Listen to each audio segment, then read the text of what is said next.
Focusing on a community that has brought her friendship, owner of the Chaumont Yarn House, Jackie Cox, first got her start in fiber arts from her grandmother when she was in elementary school. My grandmother was a very big knitter. She's the person that I dedicated my store to, Odabelle Carter. And she tried to teach me to knit, and I learned a little bit. And then I had a cousin teach me to crochet. So that's what I did a lot of. She eventually got back into knitting when her daughter learned, which then became a long-time hobby. This hobby then turned into a passion when she moved to the North Country in the winter of 2020. I retired from the federal government, like we talked, in 2013.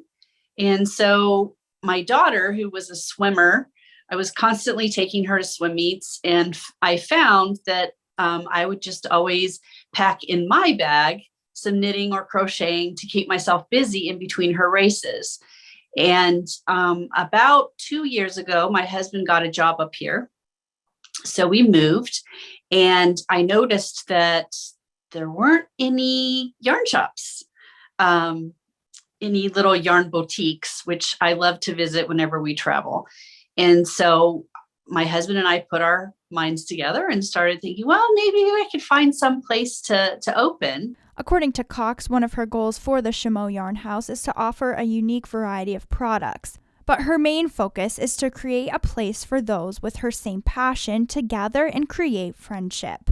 I also want this to be a place where people can gather and enjoy friendship. I know whenever I would travel and when I've moved different places, my happy places were like yarn shops, because I felt like I could go in and sit down and talk with the people there that were knitting or crocheting and get ideas from them. And that's what I want here. The Chaumont Yarn House is located off Route 12 in Chaumont, New York, and officially opened its doors in April of 2021. For ABC 50 Now in Watertown, I'm Isabella Colello.